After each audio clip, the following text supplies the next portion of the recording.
ଜଗନ୍ନାଥ ମୁଁ Jalda C block ଫଗୁମୁଣ୍ଡାରେ ସଭାପତି ଗୁଣ୍ଡିଚା ମନ୍ଦିରର ଆଜି 70 ବର୍ଷ ହେଲା ଏଇଠି ଜଗନ୍ନାଥଙ୍କର ଗୁଣ୍ଡିଚା ମନ୍ଦିର ଚାଲିଛି। ୟା ପୂର୍ବରୁ ମୋ ଅଜା ଚଲାଉଥିଲେ, ଆଜି ମୁଁ ଏବେ କରୁଛି।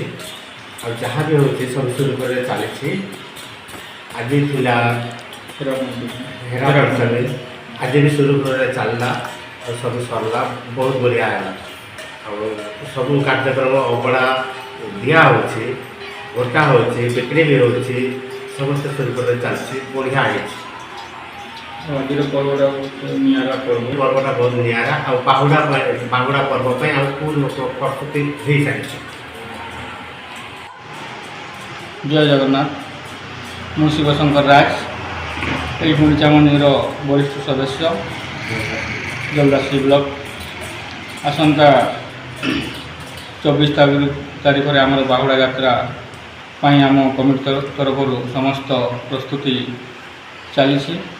ଆମ ଅଞ୍ଚଳ ଏକ ଆଦିବାସୀ ଅଧ୍ୟୁଷିତ ଅଞ୍ଚଳ ଥିଲେ ମଧ୍ୟ ଏଠିକାର ଲୋକମାନେ ଏହି ଗୁଣ୍ଡିଚା ମନ୍ଦିରରେ ସମସ୍ତଙ୍କର ସହଯୋଗ ଥାଏ। ସମସ୍ତଙ୍କ ଠାକୁରଙ୍କ ପ୍ରତି ସଦ୍ଭାବନା ଅଛି। ଏଇଭଳି 50 ବର୍ଷରୁ ଉର୍ଦ୍ଧ୍ୱ ବୟସକୁ ଚାଲି ଆସୁଛି। ବର୍ତ୍ତମାନ ଧୀରେ ଧୀରେ ଆମର ଭକ୍ତଙ୍କର ସମାବେଶ ବଢ଼ିବାରେ ଲାଗିଛି। ଏହି ବର୍ଷ ବହୁତ ସୁରୁଖୁରୁରେ ରଥଯାତ୍ରା ଚାଲିଛି ଏବଂ ଆମେ ଗୁଣ୍ଡିଚା ମନ୍ଦିର ତରଫରୁ ସମସ୍ତ ଗ୍ରାମବାସୀଙ୍କ